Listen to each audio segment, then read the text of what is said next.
on est rendu au bout le plus émouvant de la journée, je vous le dis. Alors, Lou, je l'ai texté plusieurs fois, puis là, elle était en fin de session, elle dit « J'ai vraiment beaucoup de travaux, j'ai pas beaucoup de temps. » Là, je la textais, j'ai dit « Lou, je voudrais juste savoir c'était quoi les chansons préférées de ton père, juste comme une petite liste pour qu'on puisse jouer quelques chansons, nous, sur la scène, puis tout ça. » Donc, elle m'a envoyé quelques suggestions, mais elle dit « Je suis désolée, Julie, j'ai vraiment pas le temps. » Finalement, 2 jours après, elle m'envoie un message audio sur mon téléphone qui me disait « Ah, je viens de me rappeler, Julie, je sais quelle chanson ça prend absolument. » Elle dit « Tu te souviens, la chanson qu'ils ont fait jouer au cimetière pour mon père? » Elle dit « Je me souviens pas le nom du gars, c'était la chanson de Serge Bouchard. » Elle dit « Ça serait vraiment le fun que ça joue là, dans les speakers pendant l'événement. » Donc, Lou, la chanson ne jouera pas juste dans les speakers aujourd'hui. Parce qu'on t'a fait un cadeau. On a fait venir Alexandre Béliard, l'auteur de la chanson, celui qui est allé la présenter à Serge et à Jean-Philippe pendant une émission de radio. Et selon Jean-Philippe, quand la chanson s'est terminée, Serge a dit « Et voilà, le dossier est réglé. Cette chanson jouera à mes funérailles. » Donc, Lou, c'est notre cadeau pour toi. Monsieur Alexandre Béliard qui va venir nous interpréter cette chanson.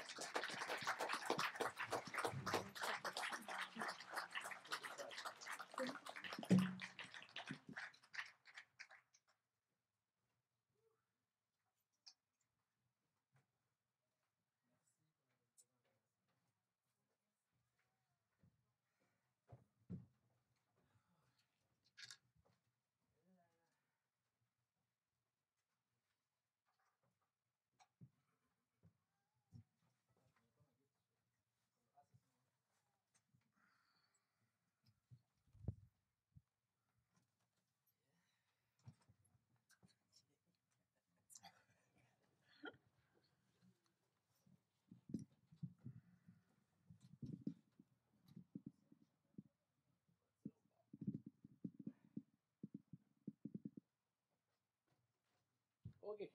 C'est parti. On va le strike. On va quoi?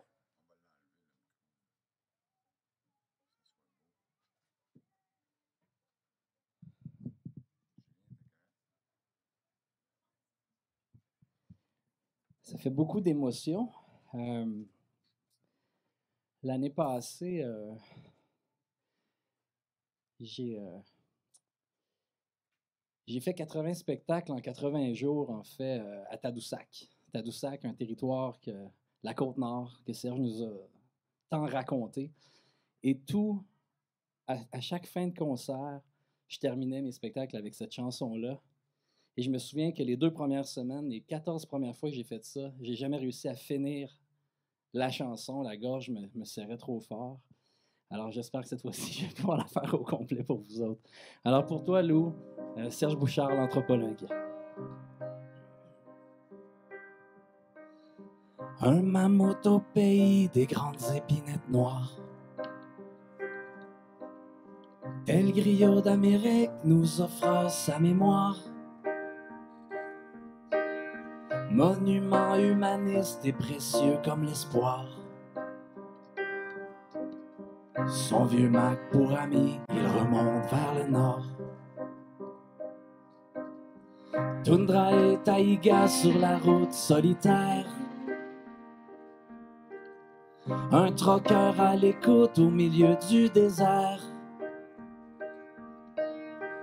Dans sa Taïdé jusque dans la poussière, sur les traces de Frémont et de la Old Spanish Trail. Et de la Old Spanish Trail. Le regard un peu triste, il raconte des histoires de paquebots et de fleuves, le chant du territoire. Une forêt de mélèzes qui flambe dans la nuit, dans les pages d'un bestiaire se confie. Un grand-duc se confie.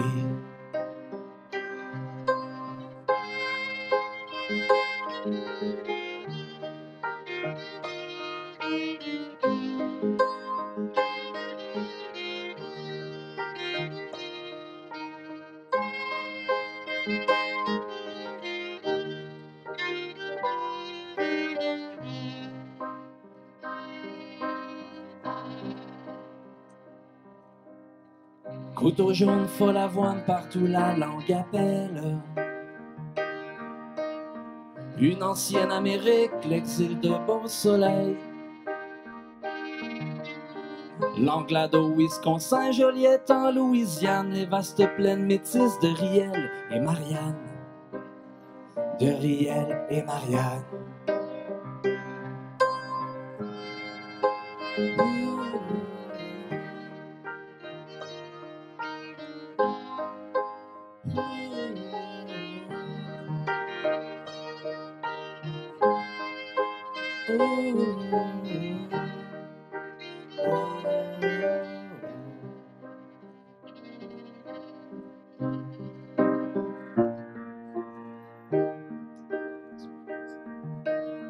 Sa voix comme un trésor, nous raconte Mambertou. Pieds de corbeau, les pieds noirs, petit Georges les Inuits. Montaut, Marie, Brazo, Radisson et Pontiac. Nelson et d'Iberville, Chalifou et Tritiac. Des chemins de travers pour tout un continent. Et tous ces oubliés que l'on voudrait vivants. Il raconte la sagesse, le silence et le temps, les genoux écorchés d'une enfance sans écran. D'une enfance sans écran. Ben oui, ça, les jeunes, ça se peut.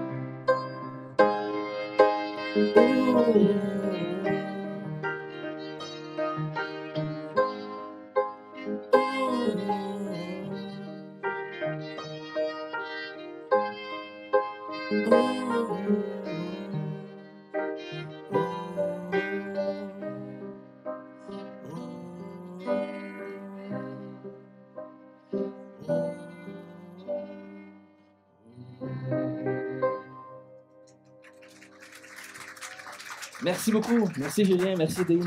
Merci beaucoup les gars.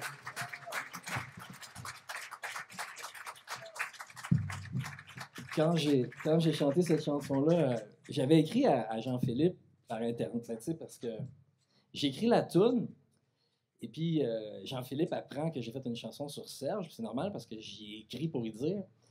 Et puis, il m'invite à son émission à la chanter devant le mammouth lui-même. Et c'est pour l'émission du 25 décembre 2016. Et moi, je suis né le 25 décembre. C'est probablement le plus beau cadeau que j'ai jamais eu de toute ma carrière. Et en tout cas, c'est ça que je pensais en me rendant là-bas. Et là, j'arrive dans le studio, puis je shake de même, à peu près comme maintenant, mais plus. Et puis là, je vois Serge, tu sais, dans toute sa... Serge. Et je suis vraiment impressionné. Puis là, je m'aperçois qu'il faut que j'y chante. Puis en plus, c'est enregistré, puis c'est devant lui, puis il est juste à côté. Puis là, mais il est dans ses papiers, tu sais. Il regarde sa table avec ses beaux yeux bleus, il fouille, il fait tout sauf me regarder. Mais je sais qu'il écoute, mais ça paraît pas. Et puis, et puis là, ça finit. Puis là, il lève les yeux, puis il me regarde, puis il dit Alexandre, il dit, c'est magnifique, mais je souhaite ça à personne.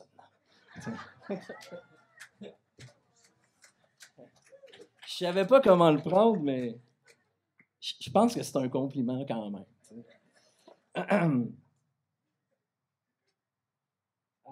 Lors d'une autre émission, à laquelle 2 fois j'ai eu la chance d'être invité à ces émissions, et il m'avait dit, hors micro comme ça, il dit, écoute, il faut que tu écrives une chanson. Il faut que tu écrives une chanson sur le patron des camionneurs. Je fais OK. Il dit, il s'appelle FX Aubry. Il dit, FX Aubry, là, il dit, t'es en 1824 dans ce coin-là. Le jeune, il a 17 ans, 18 ans, il travaille dans une quincaillerie à Saint-Jean-sur-Richelieu. Il s'en va à Saint-Louis. Il s'en va à Saint-Louis, il se trouve un autre job. À l'époque, tu sais, c'est francophone, Saint-Louis. Il se trouve un autre job chez Lamoureux et Blanchard, dans une autre quincaillerie. Il dit, c'est pas vrai, j'ai fait 3000 km pour devenir quincailler, tu sais, à salaire minimum. Je pense que c'était comme 2 cents de l'heure. Fait qu'il va voir ses patrons, Et il dit, est-ce que vous accepteriez de me prêter de la marchandise? Moi, je vais partir avec ça pour m'aller vendre ça à Santa Fe, au Nouveau-Mexique. Fait que ses patrons, ils ont fait confiance. Ils ont passé, admettons, 300-400 piastres de matériel, des marteaux, des bottes, des scies à chaîne. Et puis là, il part, lui, avec son convoi. Tu sais, il a 21 ans. Il arrive à Santa Fe, il s'établit, là, tu sais, une tente, puis tout, puis il vend son matériel, puis il fait comme 3-4 000 piastres. Il dit, OK. Il dit, c'est payant. Il dit, c'est ça que je vais faire dans la vie, je vais devenir convoyeur. Et le gars, il a fait 27 fois l'aller-retour entre Saint-Louis et Santa Fe. Et plus tard, écoute, il est devenu... Tout le monde voulait voyager avec FX Aubry. Il organisait des convois sécuritaires, il savait ce qu'il faisait. Et le gouvernement américain, à un moment donné, il a confié une mission. Ils ont dit, il était dans un salon, il était en train de relaxer, il était en vacances, il avait son bracelet tout, ça faisait juste 2 jours qu'il était là, il en restait 5. Il est assis au bar, il y a des drinks gratuits. Il y a un gars qui rentre dans le salon, puis c'est qui FX Aubry? Il dit, ben c'est moi. Il dit, le gouvernement américain a besoin de toi. On a une missive ici, il faut qu'elle se rende à Saint-Louis. Il dit, pas de problème. Il dit, c'est sur mon chemin, je m'en vais te porter ça la semaine prochaine. Il dit, non, non, non, il faut que vous partiez maintenant. Il faut que vous alliez les porter d'ici 7 jours.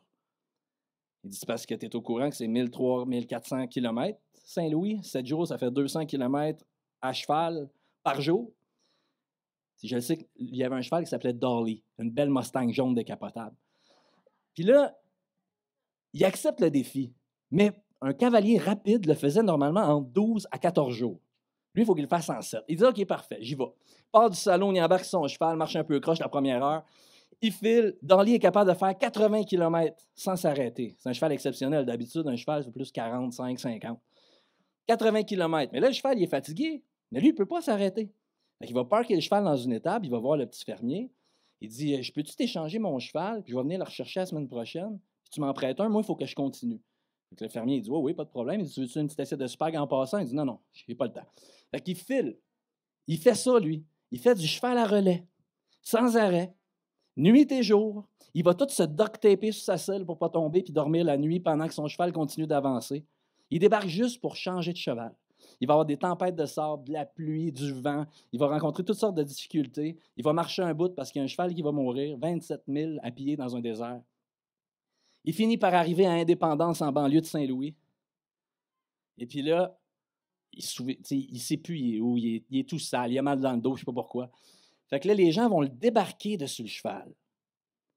Et puis, ils vont aller le coucher dans une auberge. Pendant 2 jours, 48 heures, FX, il dort. Il se réveille, il s'en va au salon. Il s'en va voir le barman, il dit, j'ai-tu réussi à le faire en 7 jours? Parce que tout le monde aux États-Unis était au courant. Dans ce temps-là, il n'y avait pas Netflix. Fait que le monde, il s'intéressait à des affaires genre, il y a un cavalier qui essaie de faire en 7 jours 1200, 1300 km. Des pécadilles. Fait que là, de Philadelphie à Los Angeles, ça pariait, il va-tu réussir, il va pas réussir. Fait que l'enjeu était gros. Fait que FX, il arrive au bar, le gars, il dit, monsieur, vous ne l'avez pas fait en 7 jours. Fait que là, FX, il n'est pas content. Il dit, non, non, non. Il dit, vous l'avez fait en 5. Il avait fait ça en 5 jours. Plus tard, il s'est vu confier une autre mission par le gouvernement américain, celle de trouver le chemin de fer entre Santa Fe et la Californie, Los Angeles. Il part, il y a 3 trails possibles, il fait les 3. En passant, il vend une coupe de moutons. Le premier coup, il part avec 8 000. Il fait de l'argent, il trouve ça le fun. Le deuxième coup, il en ramène 40 000. Il va vendre ça à Los Angeles, un petit bout à San Francisco. Il s'en retourne à Santa Fe, il se fait attaquer, ça se passe pas bien, il reçoit une flèche, ça fait mal, il n'est pas content. Et il arrive au salon, il a choisi un chemin. Mais là, il y a quelqu'un qui rentre dans le salon et il dit, c'est qui FX Aubry? Il dit, c'est moi, mais je peux-tu avoir un break? Il dit, oui, il dit, je ne veux pas t'envoyer nulle part, mais le chemin que tu as choisi, ça ne fait pas mon affaire, parce que moi et mes chums, je pense qu'il s'appelait John A. McDonald, ses chums, ils ont acheté tous les terrains entre Santa Fe et Los Angeles au nord en espérant que le train passerait par là et qu'il vaudrait cher. Mais là, toi, tu as choisi le centre puis ça ne fait pas notre affaire, fait que change d'idée. FX ne veut pas changer d'idée. Fait que là, ça fait la chicane. Puis là, c'est des cowboys. Fait que là, l'autre, il pogne le verre de FX Aubry qui était neuf, un gros pina colada. Il pitch ça d'en face. Là, il n'est pas content parce que ça pique les yeux puis ça colle. Fait que FX se fâche, il sort son fusil. Puis il essaie de le mettre en joue, le gars, mais il tire dans le plafond. Parce que ça faisait un petit bout qui était au bar. Mais l'autre, il venait juste d'arriver. Il a sorti son poignard, il l'a planté dans le ventre à FX Aubry. FX Aubry a ployé les genoux et a dit « Je suis mort ». Et c'est vrai, il est mort. À 29 ans, pauvre FX Aubry, riche, il était connu partout, au sommet de sa forme, il est mort dans une chicane de bar. Alors les enfants, La morale de cette histoire, on ne se chicane pas dans les bars, c'est dans les cours d'école qu'il faut se battre parce que là, il y a des surveillantes qui vont vous séparer. OK?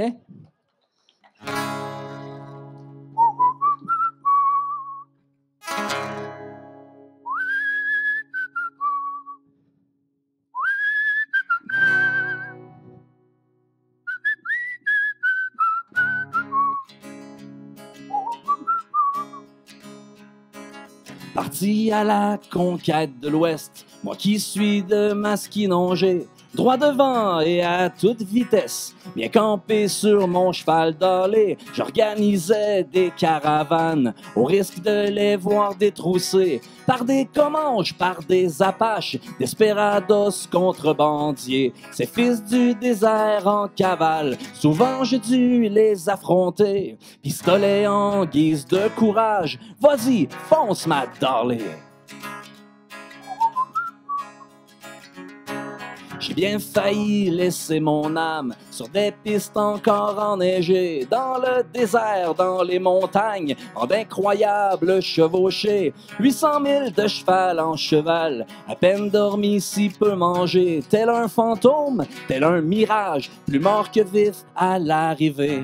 D'indépendance à Santa Fe, je suis chez moi en ces contrées. Moi, l'homme le plus rapide de l'Ouest, François-Xavier Aubry.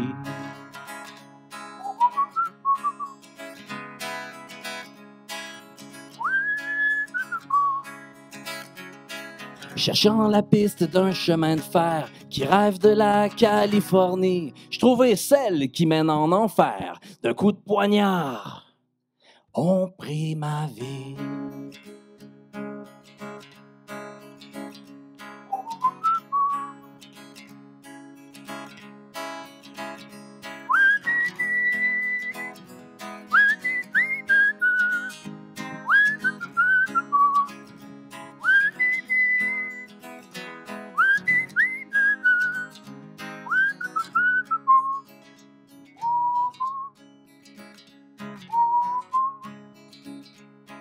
Bien avant le Poney Express, d'Indépendance à Santa Fe, moi l'homme le plus rapide de l'Ouest, François-Xavier Aubry. Patron des camionneurs. Merci. Merci beaucoup. J'ai écrit environ 150 chansons sur des personnages comme ça, puis j'ai fait ce matin, avant de m'en venir, j'ai fait le décompte, et il y en a 32 directement issus des Remarquables oubliés. Fait que je vais peut-être vous en faire une autre petite. Ouais, c'est correct? OK, une autre petite chanson sur les Remarquables oubliés. Une femme qui m'a beaucoup impressionné. Je sais que Serge aimait beaucoup en fait, il aimait beaucoup le territoire des Amériques en général, mais beaucoup d'affection, je pense, pour les Métis, pour Louis Riel, pour Gabriel Dumont et pour Marianne Gaboury, première femme à être allée faire la traite des fourrures. Alors, Marianne Gaboury, je prends 2-3 minutes pour vous raconter rapidement, pour ceux qui la connaissent moins. Marianne est née en 1780 à Masquinongé, m'en est pas chanceuse, vers l'âge de 12 ans, son père est un petit peu mort. Fait qu'elle se retrouve pas de parents, avec 9 frères et sœurs. Ben, pas de père, avec 9 frères et sœurs, une maman en dépression parce qu'elle a plus de chum. Fait que Marianne, du haut de ses 12 ans, va voir sa mère, pose sa main sur son épaule. « Maman, ne t'en fais pas, je vais aller me trouver un emploi. Tu n'auras même pas besoin de couper le câble, tu vas voir, tu ne le sentiras pas passer. Je vais tout te donner mes sous. » Fait que Marianne va porter une coupe de CV, Jean Coutu, chez Ultramar, etc., a fini par recevoir un téléphone. C'est le curé qui dit « J'ai de la place si tu veux travailler au presbytère, faire le ménage. » Elle accepte l'emploi. Elle va faire ça pendant 13 ans. Au bout de 13 ans, elle commence à être un peu tannée. Ses frères et ses sœurs sont rendus grands. Elle décide de démissionner. Fait qu'elle ramasse son 4 %. Elle s'en retourne chez elle. Et là, ben, il y a la crise du logement Masquinongé. Fait qu'elle est pognée pour retourner chez sa mère en attendant de se trouver d'autres choses. Fait que là, elle s'en va dans les environs. Elle essaie de se refaire une vie parce que ça fait 13 ans qu'elle est au presbytère. Elle aimerait ça se marier. Pas possible, il n'y a plus de gars disponibles dans le village. Fait que faut qu'elle prenne son mal en patience. Fait qu'elle passe ses soirées à jouer au crip et à regarder Star Academy. Et puis là, à un moment donné, c'est elle qui fait une dépression. Sa sœur essaie de la sortir de ça. « Hey, Marianne, il y a un nouveau magasin qui ouvre à Montréal. Ça s'appelle la Hudson Bay Company.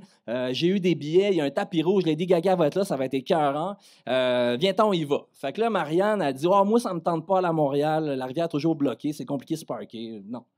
sais, parker le canot, là, tu sais. Fait que là, sa sœur a dit, ben moi, j'y vais pareil, tu sais. Fait que sa sœur part, elle rame, elle s'en va, elle arrive pas loin de chez l'abbé, se parque en arrière. Elle rentre dans le magasin, elle se trouve une belle paire de mitaines, pas trop de mythes dedans, et elle s'en retourne. Et quand elle s'en retourne en arrière pour récupérer son canot, il y a un gros rabasca avec une douzaine, tu sais, comme, tu sais, c'est fait pour 12 gars, mais là, il n'y a pas de gars dedans, il y a des fourrures, ça pèse une tonne. Puis il est parké en double, il n'est pas capable de sortir son canot de là. Fait que là, elle est en maudit, elle donne un coup de pied dans le canot, puis là, elle se pète un orteil, fait qu'elle est encore plus en maudit. Fait que là, elle s'assoit, puis elle attend. Là, maintenant, elle voit un gros gars sortir, les cheveux longs, barbus, il est habillé en coureur des bois. Il sort du backstore du magasin Labbé. Elle dit, c'est à vous, ça, ce canot-là?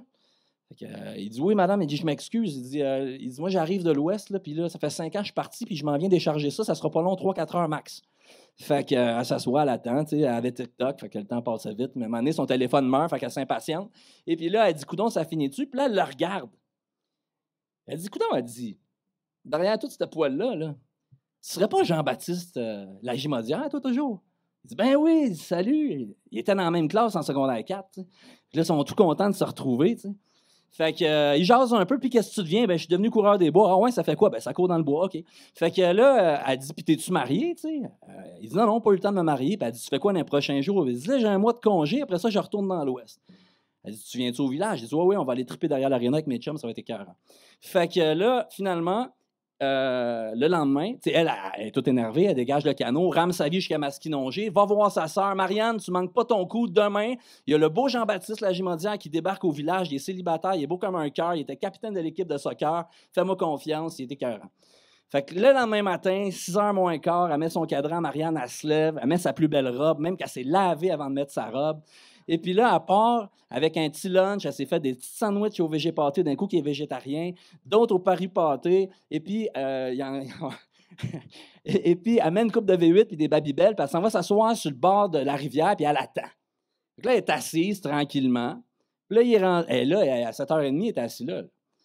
Là, arrive midi, il n'est pas arrivé, le gars. Fait qu'elle mange un petit sandwich. 6h moins quart, il est toujours pas là. 7h30, les mouches sortent, le soleil baisse. OK, c'est assez, je m'en vais. Elle se lève au moment où elle s'en va. Elle entend sa rivière au loin. Il y a un gars qui chante. Où tu vas, j'irai. Où tu vas, j'irai. Elle fait, ben, c'est bien beau ce tune-là, m'a resté jusqu'à la fin. Fait qu'elle se rassoit. Là, elle écoute la toune, puis à mesure que la toune avance, il y a quelqu'un qui arrive dans un canot, puis c'est vrai qu'il est poilu. C'est sûrement lui. Il arrive, il parque son canot, il attache son canot après le parcomètre, sort ses valises, ferme les valises, ferme les portes, barre les portes, bip, bip. Et puis là, elle s'en va le voir direct. Elle dit, tu ne serais pas Jean-Baptiste Lagimodière? Il dit, oui, on se connaît-tu? Elle dit, non. Elle dit, moi, c'est Marianne, la sœur de l'autre. Ah, salut. Elle dit, écoute, ça te tente-tu qu'on se marie? Fait que, tu sais, lui, il dit, ben écoute, moi, j'ai rien samedi. Fait que là, ils se sont mariés. Et puis, un mois après leur mariage, Jean-Baptiste, il se lève le matin, il se craque le cou, il dit, chérie, je sais que ça fait un mois au complet qu'on est ensemble, on a eu des hauts, des bas, on a traversé toutes sortes d'affaires. Mais là, moi, je m'en retourne dans l'Ouest faire la traite des fourrures. Elle dit, oui, elle dit, c'était prévu, je le sais. Fait qu'il dit, bon, t'as l'air bien prendre ça. Il dit, je te promets de faire ça vite, maximum 4, peut-être 5 ans. Fait qu'elle dit, ouais, elle dit, c'est ça. Elle dit, moi, j'ai eu une idée par rapport à ça. Il dit, ah, ouais. Elle dit, ouais. Elle dit, tu sais, la toune que tu chantais la première fois qu'on s'est rencontrés, c'est la rivière. Elle dit quoi, ça? Please, baby, one more time. Ben non, pas celle-là, l'autre toune. Où tu vas, j'irai. Elle dit, c'est ça mon idée. Là, il fait semblant qu'il ne comprend pas. Elle dit, je m'en viens faire la traite des fourrures avec vous autres, les gars. Et là, il explique, il dit, ben non, Marianne, ça fait 200 ans qu'on fait la traite des fourrures. Jamais une femme non autochtone qui est partie dans l'Ouest. On n'a pas commencé ça maintenant. Elle dit, oui, monsieur, mes bagages sont prêts. J'ai appelé la compagnie. Ils m'ont dit, merci beaucoup de nous faire passer à l'histoire comme une compagnie qui favorise l'équité entre les hommes et les femmes. Fait qu'elle est partie dans l'Ouest. Elle a fait les 100 jours de canot, à ramer 18 heures par jour avec 11 cabochons qui chantaient des tunes tout aussi cabochonnes, à dormir dehors à la belle étoile, à se faire manger par les moustiques tant et tant qu'on dirait qu'elle a joué dans Rocky 1, 2, 3, 4, 5, 6 la même semaine. Elle était maganée, mais elle l'a fait. Elle est arrivée, puis elle n'est jamais revenue. Elle a passé sa vie dans l'Ouest. Elle a vécu comme une nomade. Elle a appris à monter à cheval. Elle a appris aussi à accoucher en débarquant de cheval. Parce que, tu sais, des fois, écoute, ça fait 9 mois, puis qu'est-ce que tu veux? C'est là. Fait que débarque du cheval, si t'es chanceuse, il y a un arbre à côté, sinon, ben tu pousses, puis tu remontes après, puis on continue. Fait qu'ils sont partis, elle en a eu 9 de même. Elle s'est promenée au Manitoba, en Alberta, en Saskatchewan, dans le Dakota du Nord. Et puis, elle a fait toute sa vie là, puis elle a fini par s'établir pas loin de l'aréna des Jets de Winnipeg, aux côtés de la Rivière-Rouge. Et puis, elle a vécu jusqu'à l'âge de 96 ans, pratiquement. Ouais. Fait qu'elle méritait bien sa toune. Merci, Serge, de m'avoir fait découvrir cette femme extraordinaire. Attends un peu que je me souvienne. Oh, quelle vie d'aventure fut la mienne. À 95 ans bientôt, j'en ai vu tellement, presque trop. Avec mon beau Jean-Baptiste, toute une vie sur les pistes. Ben, où tu vas? J'y ai piqué son refrain. J'irai. Où tu vas? J'irai. De Masquinongé jusqu'à Pembina, dans nos sillages, un possible trépas. Jusque dans les pays d'en haut, portage et mille écueils sous nos canaux. Aux côtés de mon mari et au péril de nos vies, ben où tu vas? J'irai. Où tu vas? J'irai. Première à faire la traite dans les plaines, j'ai appris coutumes et langues amérindiennes.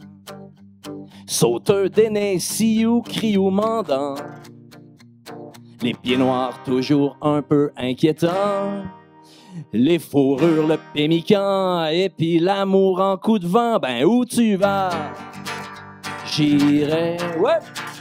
Où tu vas? J'irai. J'aurais enfanté à la belle étoile, après de longues heures passées à cheval, au milieu de nulle part et en plein champ.